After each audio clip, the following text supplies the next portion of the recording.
आज class 4th subject आपका क्या है? विज्ञान है और पार्ट 12 मृदा एवं उर्वरक। तो मृदा किसको कहते हैं? आप लोगों को पता है, मृदा कहते हैं मिट्टी को। और मिट्टी बनती कैसे है? चट्टानों के टूटने से जो भूमि बनती है उसको क्या कहते हैं? उसको मृदा कहते हैं। तो ये आपने देखा है, ज़मीन सब चीज़ें देखी हैं, मिट्टी है। इसका एक क्वेश्चन सबके दिमाग में आता है कि ये मिट्टी बनती कैसे है। तो मिट्टी बनती कैसे है? मृदा भूमि की क्या होती है? ऊपरी परत होती है ना, वह परत होती है जो चट्टानों के पत्थर टूटने से और जीवाश्म जो होते हैं, सड़े गले वनस्पति और जानवरों के सड़े गले से जो ज़मीन पर दब जाते हैं, उनसे क्या बनती है? मिट्टी बनती है। और मिट्टी कितने प्रकार की होती है? मिट्टी 4 प्रकार की होती है। मिट्टी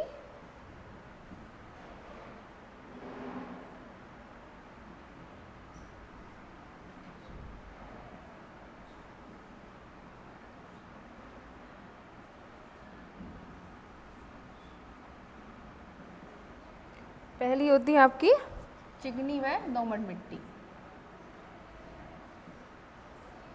चिकनी, अरे मच्छर खा रहे हैं। चिकनी व दोमट मिट्टी।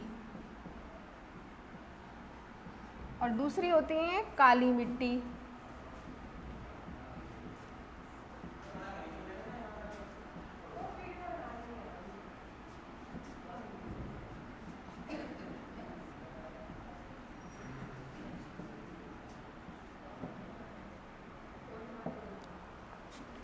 और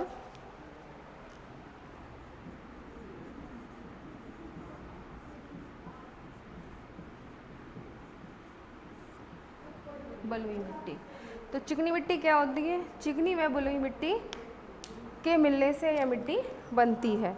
नदियों द्वारा पर्वत से बहाकर लाई गई मृदा से तो बालू मतलब बलुई मिट्टी, और जो जीवाश्म और वनस्पति के जीवाश्म खनिज मिलने से बनती है वो होती है चिकनी। तो ये होती है आपकी चिकनी व अधिकांशतः नदियों वाले क्षेत्रों में चिकनी मिट्टी पाई जाती है। और इससे क्या होता है, यहाँ पर जो हमारी भूमि होती है वो वहाँ की भूमि कैसी होती है?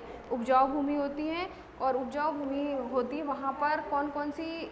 गंगा यमुना का डेल्टा हो गया, ब्रह्मपुत्र का डेल्टा हो गया। तो यहाँ की जो ज़मीन होती है वो उपजाऊ ज़मीन होती है। और उपजाऊ ज़मीन पर यहाँ पर गेहूँ, धान, तिलहन की खेती की जाती है। काली मिट्टी ज्वालामुखी के लावा तथा वनस्पतियों के जीवाश्म अधिक होने के कारण यह मिट्टी चिकनी व काली होती है। तो यह मिट्टी कपास, मूंगफली की खेती होती है। गुजरात, मध्य प्रदेश, आंध्र प्रदेश में यह मिट्टी पाई जाती है और यह मिट्टी अत्यंत चिकनी होती है।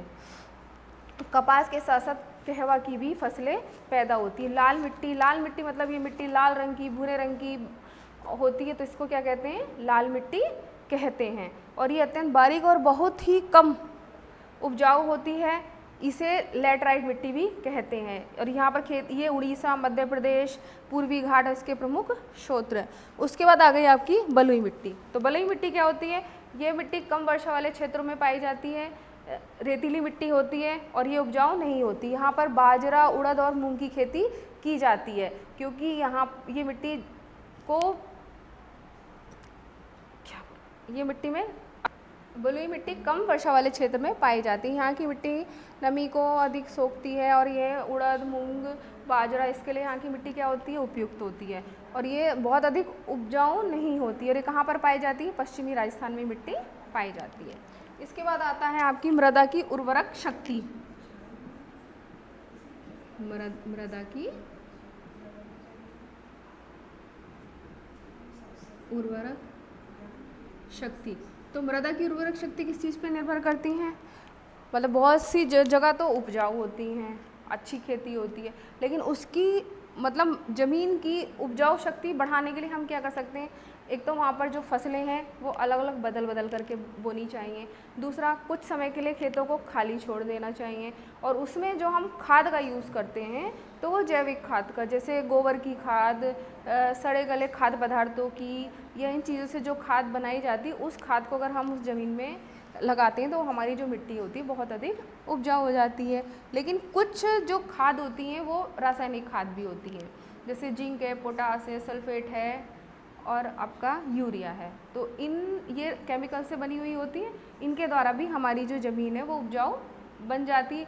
परंतु इन खादों का उपयोग मतलब ज़मीन पर कम से कम करना चाहिए, क्योंकि इसका प्रयोग करने से अधिक प्रयोग करने से जो ज़मीन है हमारी वो कम उपजाऊ हो जाती है।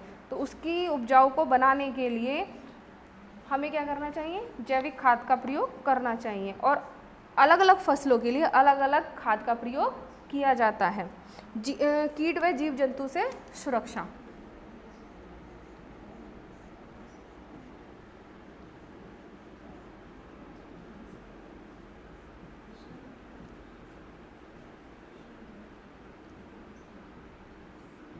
अब खेती की जाती है तो उनको बचाने के लिए हमें उपाय भी करने पड़ते हैं, उनकी सुरक्षा भी करनी पड़ती है खेती के लिए।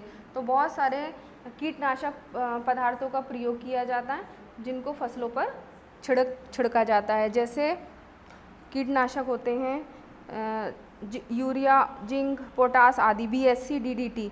और इन सब खाद्य पदार्थों से फसलों की तो सुरक्षा हो जाती है, लेकिन ये हानिकारक भी होते हैं, क्योंकि ये सब जो जितने भी होते हैं केमिकल से बने हुए होते हैं।